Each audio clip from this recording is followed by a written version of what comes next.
Hello guys, hi. എല്ലാവർക്കും സുഖമല്ലേ? കർക്കിടക മാസമൊക്കെ അല്ലേ, അപ്പോൾ ഞങ്ങളിങ്ങനെ ഒന്ന് അമ്പലത്തിൽ പോകാമെന്ന് വിചാരിച്ച്. ഞായറാഴ്ച അല്ലേ, അപ്പോൾ ഇതാ ഞങ്ങൾ നാട്ടിലുള്ള അമ്പലത്തിലേക്ക് ഇങ്ങനെ നടന്നുകൊണ്ടിരിക്കുകയാണ്. ആദ്യം ഉള്ളാർവീട് ക്ഷേത്രത്തിൽ പോയി. ഇതാണ് ഞങ്ങളുടെ ഉള്ളാർവീട് ക്ഷേത്രം. ഞങ്ങളുടെ വീടിൻ്റെ സമീപത്തുള്ളൊരു ക്ഷേത്രം തന്നെയാണിത്. ഭദ്രകാളി രൂപത്തിലാണ് ദേവി ഇവിടെ കുടികൊള്ളുന്നത്. ഞങ്ങൾക്ക് ഉത്സവക്കായ ഭയങ്കര രസമാണ് കേട്ടോ. ഞങ്ങൾ ഉള്ളാർവീട് ക്ഷേത്രമായ 3 ദിവസം ഉഷാറാണ് ഞങ്ങൾക്ക്. അപ്പോൾ ഞങ്ങളത് പ്രദക്ഷിണം വെച്ചുകൊണ്ടിരിക്കുകയാണ്. ചുറ്റിലും ഒരു ചെറിയ കാവ് പോലെയൊക്കെയാണ്, അതിൻ്റെ തൊട്ടടുത്ത് തന്നെ. അങ്ങനെ ഞങ്ങൾ അവിടെയൊക്കെ തൊഴുതു. ഞാൻ പോകുന്ന വഴിക്ക് തന്നെ നമ്മുടെ നയന ഉണ്ടായിരുന്നു, അപ്പോൾ അവളെയും കൂട്ടിയിട്ടാണ് പോയത്. അങ്ങനെ ഇതാ ഉള്ളാർവീട് ക്ഷേത്രം തൊഴുതു, പ്രസാദമൊക്കെ മേടിച്ചു. നേരെ വേമണ്ണ നരസിംഹമൂർത്തി ക്ഷേത്രം. തുപ്രംകോടൊക്കെ പോകാണ്ട്, അപ്പോൾ മാക്സിമം വേഗം പോയി വരാം. പിള്ളേരൊന്നുമില്ല, ഞാൻ മാത്രമേ ഉള്ളൂ. ഇടയ്ക്കിടയ്ക്ക് മഴയും പെയ്യുന്നുണ്ട്. അപ്പം നമുക്ക് തൊഴാം.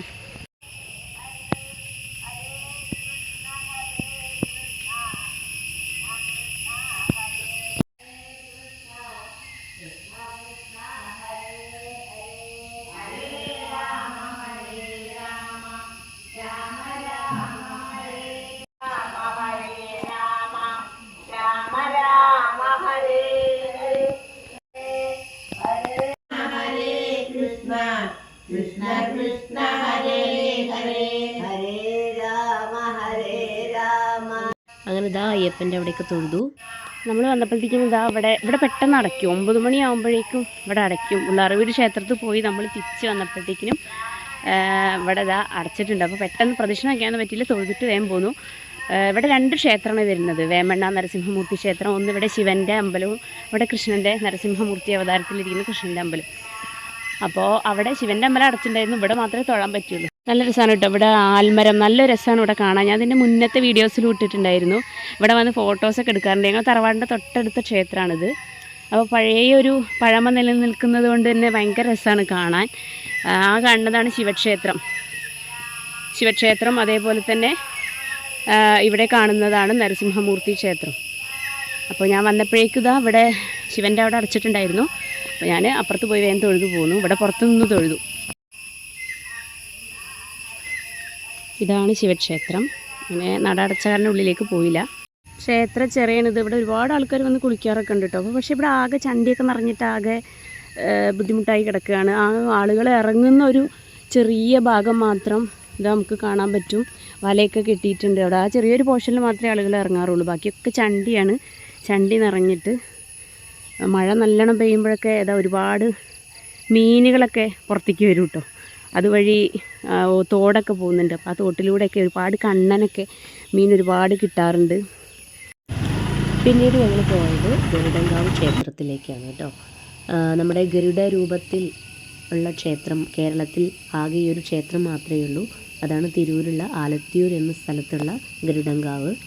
അവിടെ പ്രധാനമായും വഴിപാടായി വരുന്നത് തൊലി സംബന്ധമായ അസുഖങ്ങൾക്കൊക്കെ വേണ്ടിയിട്ടാണ് ആളുകൾ വഴിപാടായി. ചേന പോലുള്ള സാധനങ്ങൾ, അതുപോലെ ഒരുപാട് വഴിപാടുകൾ വേറെയുണ്ട്. അധികം ഈ അസുഖങ്ങൾക്കൊക്കെ വേണ്ടിയിട്ടാണ് ആളുകൾ വഴിപാടായിട്ട് അവിടെ വരാറ്.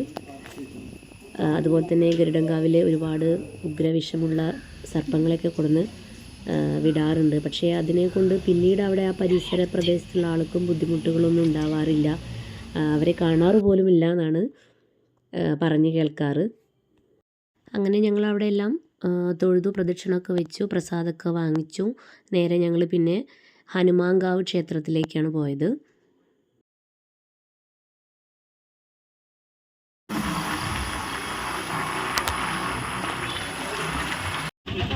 അങ്ങനെ ഞങ്ങൾ ആലത്തൂർ ഹനുമാൻകാവ് ക്ഷേത്രത്തിലെത്തിയിട്ടുണ്ട്.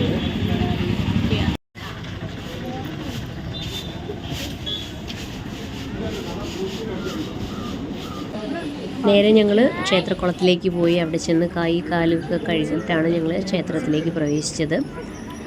നല്ല രസമാണ് കുളം കാണാൻ. പക്ഷേ നല്ല വഴുക്കലുണ്ടായിരുന്നു. അതുകൊണ്ട് തന്നെ വല്ലാണ്ട് അങ്ങോട്ട് ഇറങ്ങി കൈയും കാലും കഴുകാനും നിന്നില്ല. ഫസ്റ്റ് സ്റ്റെപ്പിലൊക്കെ നിന്ന് ജസ്റ്റ് ഞങ്ങൾ കഴുകിയിട്ട് തിരിച്ചു പോന്നു.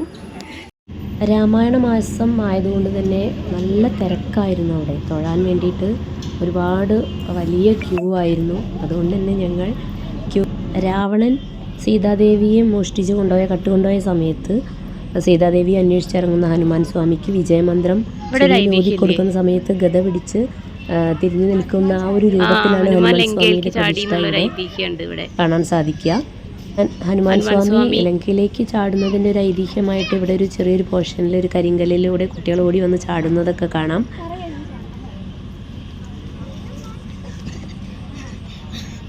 കുട്ടികളിവിടെ ഓടി വന്ന് ചാടുന്നതായിട്ട് കാണാം. വലിയ ആൾക്കാർ കുട്ടികളൊക്കെ ചാടുന്നുണ്ട്.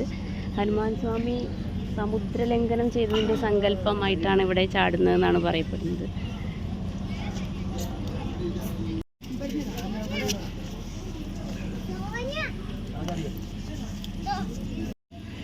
ഞങ്ങളിപ്പോൾ ഇങ്ങനെ പ്രദക്ഷിണം വയ്ക്കുകയാണ്.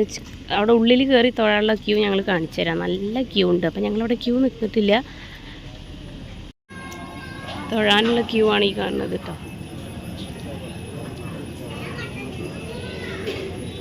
കർക്കിടക മാസം ആയതുകൊണ്ട് തന്നെ നല്ല തിരക്കാണ് ക്ഷേത്രത്തിൽ.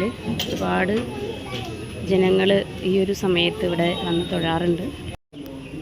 പ്രധാന പ്രതിഷ്ഠ ഇവിടുത്തെ ശ്രീരാമസ്വാമി ആണെങ്കിലും ഹനുമാൻ കാവ് എന്നാണ് ഈ ക്ഷേത്രം അറിയപ്പെടുന്നത്. നമ്മളിപ്പോൾ തൊഴുന്നത് ലക്ഷ്മണസ്വാമി ക്ഷേത്രത്തിലാണ്. രാമായണ മാസം ആയതുകൊണ്ട് തന്നെ നമുക്ക് ക്ഷേത്രത്തിൻ്റെ ഉള്ളിലേക്ക് കടന്നാൽ ദശപുഷ്പങ്ങളൊക്കെ ചെടിച്ചട്ടിയിലാക്കിയിട്ട് ഇങ്ങനെ പ്രദർശിപ്പിച്ചത് കാണാം. ഓരോ ദശപുഷ്പത്തിൻ്റെയും ചട്ടിയിൽ അതിൻ്റെ പേരുകളൊക്കെ ലേബൽ ചെയ്ത് കൊടുത്തിട്ടുണ്ട്. ശ്രീരാമക്ഷേത്രത്തിൽ നട അടച്ചിരിക്കുന്ന സമയമാണ്. അതിൻ്റെ തൊട്ടടുത്ത് തന്നെയാണ് നമ്മുടെ ഹനുമാൻ സ്വാമി ക്ഷേത്രം. ആ സൈഡിലൂടെ വന്ന് നമുക്ക് തൊഴാൻ സാധിച്ചു. ഞങ്ങളിപ്പോൾ ഹനുമാൻകാവിൽ തൊഴുതിട്ട് ഞങ്ങൾ തുപ്രംകോട് പോവുകയാണ്. വണ്ടി ഇവിടെ വെച്ചിട്ടുണ്ട്. വണ്ടി എടുത്തിട്ട് പോവാം. അപ്പോൾ ഇനി നേരെ തുപ്രംകോട്.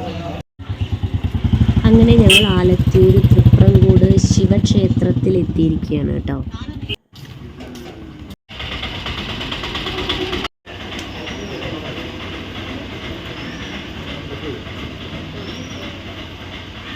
ഏകദേശം 3000 വർഷത്തിൽ കൂടുതൽ പഴക്കമുള്ള ഒരു ക്ഷേത്രമാണ് ആലത്തിയൂരുള്ള തൃപ്രംകോട് ശിവക്ഷേത്രം. ശിവഭക്തനായ മാർക്കണ്ഡേയനെ വധിക്കാൻ എത്തുന്ന കാലനെ നിഗ്രഹിച്ച ഒരു ക്ഷേത്രമായതുകൊണ്ട് തന്നെ മൃത്യുവിനെ മറികടന്ന ഒരു ക്ഷേത്രമായി ഭഗവാൻ സ്വയംഭൂവായ ഒരു ക്ഷേത്രമായതുകൊണ്ട് തന്നെ മൃത്യുഞ്ജയ ഹോമത്തിന് വളരെ പ്രശസ്തമായ ഒരു ക്ഷേത്രമാണിത്. മാർക്കണ്ഡേയൻ ശിവനിൽ അഭയം പ്രാപിച്ചപ്പോൾ ഈ ഒരു ക്ഷേത്രമാണ് അന്ന് പണ്ട് കാലത്ത് നിലനിന്നിരുന്നത്. കാരണത്തിൽ ശിവൻ എന്ന് പറയുന്ന ഈ ഒരു ക്ഷേത്രം മാത്രമേ ഉണ്ടായിരുന്നുള്ളൂ. ശിവലിംഗത്തിൽ വന്ന് കെട്ടിപ്പിടിച്ച മാർക്കണ്ഡേയന് നേരെ കാലൻ കയറിട്ടപ്പോൾ ശിവലിംഗം കൂടി അതിൽ പെടുകയും ക്ഷിപ്രകോപിയായ ശിവൻ കാലനെ വധിച്ചു എന്നാണ് ഐതിഹ്യം. അങ്ങനെ ശിവതൃപ്പാദം ഒന്നാണ്. 3 തൃപ്പാദം വെച്ചതിന് ശേഷമാണ് ശിവൻ സ്വയംഭൂവായി അവിടെ കുടികൊള്ളുന്നത്. ഓരോ ശിവപാദവും ഓരോ ക്ഷേത്രങ്ങളായി തന്നെ നമുക്ക് കാണാം. മാർക്കണ്ഡേയൻ ആദ്യം അഭയം പ്രാപിച്ചത് നവാമുകുന്ദ ക്ഷേത്രത്തിലാണ്. അവിടെ ചെന്നാണ് നവാമുകുന്ദൻ തൃപ്രങ്ങോട്ടപ്പനയിൽ അഭയം പ്രാപിക്കാൻ പറഞ്ഞത്. അപ്പോൾ മാർക്കണ്ഡേയൻ്റെ കൂടെ നവാമുകുന്ദൻ കൂടെ വന്നു എന്നൊരു ഐതിഹ്യ വിശ്വാസമുണ്ട്. അതിൻ്റെ ഭാഗമായിട്ടാണ് ഇവിടെ നവാമുകുന്ദ ക്ഷേത്രം, നവാമുകുന്ദൻ്റെ ഒരു ചെറിയ അമ്പലം കൂടി നമുക്ക് കാണാൻ സാധിക്കും. പിന്നീട് നമ്മൾ പ്രധാന ക്ഷേത്രത്തിലേക്ക് കടക്കുകയാണ്. അതുവരെ മഴ ഉണ്ടായിരുന്നില്ല. ഞങ്ങൾ ഉള്ളിൽ കയറിയ ഉടനെ മഴയും പെയ്തു. അവിടെ മൃത്യുഞ്ജയ ഹോമം നടന്നുകൊണ്ടിരിക്കുകയാണ്. ഒരുപാട് ആളുകൾ അതിൽ പങ്കെടുക്കുന്നുണ്ട്. അപ്പോൾ ഉള്ളിൽ തൊഴുന്ന ആ സമയത്ത് തന്നെ ചാറ്റൽ മഴയും കാര്യങ്ങളും, പിന്നെ മഴ കൂടി. അതിൻ്റെ സൈഡിലായിട്ട് ഒരുപാട് കുറച്ച് പ്രായമായ സ്ത്രീകൾ ഒരു മാല കെട്ടുന്നതൊക്കെ കാണാം നമുക്ക്. ഇവിടെയാണ് മൃത്യുഞ്ജയ ഹോമം നടക്കുന്നത്. മൃത്യുഞ്ജയ ഹോമത്തിൽ പങ്കെടുക്കുന്ന ആളുകളാണ് അപ്പുറത്തെ സൈഡിൽ നിന്ന് തൊഴുന്നത്. ഞങ്ങൾ താഴെ നിന്നാണ് തൊഴുന്നത്. അവിടെ നിന്നാണ് വീഡിയോ എടുക്കുന്നത്. അപ്പോൾ അത്ര ക്ലിയർ അല്ല. പിന്നെ നമുക്ക് വീഡിയോ എടുക്കുന്നത് കൊണ്ട് നമുക്കൊരു ചെറിയ പേടിയുണ്ട്. ആ സമയത്ത് എടുക്കുന്നത് കൊണ്ടുള്ളൊരു ബുദ്ധിമുട്ട് കൊണ്ട് അല്ലാണ്ട് നമ്മൾ വീഡിയോ എടുക്കാൻ നിന്നിട്ടില്ല. പിന്നെ അതിന് ശേഷം അവിടെ കൃഷ്ണൻ്റെ ഒരു ചെറിയ ക്ഷേത്രം വരുന്നുണ്ട്. പിന്നീട് നമ്മൾ പോകുന്നത് രക്ഷസും തറ എല്ലാം ഉണ്ട്. അത് കഴിഞ്ഞ് നമ്മൾ ചെല്ലുന്നത് ശിവഭഗവാൻ തൃശൂലം കഴുകിയ കുളം കാണുന്നതിന് വേണ്ടിയിട്ടാണ്. നേരെ ചെല്ലുമ്പോൾ തന്നെ കാണാം തൃശൂലം കഴുകിയ കുളം എന്ന് പറഞ്ഞിട്ട് അവിടെ എഴുതി വെച്ചിട്ടുണ്ട്. കാലനെ നിഗ്രഹിച്ച ശേഷം തൃശൂലം കഴുകിയ കുളം. ആ കുളത്തിലെ വെള്ളം മറ്റു ആവശ്യങ്ങൾക്കോ ഒരു ആവശ്യങ്ങൾക്കോ എടുക്കാറില്ല.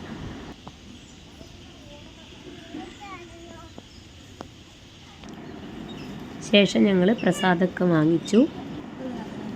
പായസമൊക്കെ വാങ്ങിക്കാനുണ്ടായിരുന്നു. അതിനുശേഷമാണ് ഞങ്ങളിതാ മാർക്കണ്ഡേയൻ്റെ സ്മരണയ്ക്ക് വേണ്ടിയിട്ടുള്ള ഒരു ആൽമരമാണ്. അവിടെ നമ്മൾ എല്ലാ ഐതിഹ്യങ്ങളും അറിഞ്ഞ് വലം വെച്ച് പ്രദക്ഷിണം വെച്ചിട്ട് പ്രാർത്ഥിക്കണം എന്നാണ് വിശ്വാസം. അങ്ങനെ ഞങ്ങളവിടെ പ്രദക്ഷിണമൊക്കെ വെച്ചു, പ്രാർത്ഥിച്ചു. ഞങ്ങൾ 3 ക്ഷേത്രത്തിലൊക്കെ പോയി. ഇവിടെ എത്തിയപ്പോഴേക്കും കുറച്ച് വൈകിയിരുന്നു സമയം. അപ്പം നമ്മുടെ ക്ഷേത്രത്തിലുണ്ടായിരുന്ന ഭക്ഷണമൊക്കെ കഴിഞ്ഞിട്ടുണ്ടായിരുന്നു. അപ്പോൾ ഞങ്ങളതിൻ്റെ തൊട്ടടുത്ത് തന്നെ ചെറിയൊരു ഹോട്ടൽ ഉണ്ട്. അവിടെ നിന്നൊരു ദോശയും ചായയൊക്കെ കഴിച്ച് ഞങ്ങൾ തിരിച്ചിറങ്ങി. അപ്പോൾ ഇതാ ഞങ്ങൾ പോവുകയാണ്. ചെറിയ മഴയൊക്കെ ഉണ്ട്. ഞങ്ങളെ വീഡിയോ ഇത്രയേ ഉള്ളൂ. അപ്പോൾ ഇഷ്ടമായെങ്കിൽ എല്ലാവരും ലൈക്ക് ചെയ്യണേ, സപ്പോർട്ട് ചെയ്യണേ. അടുത്ത വീഡിയോയിൽ കാണാം. ബൈ.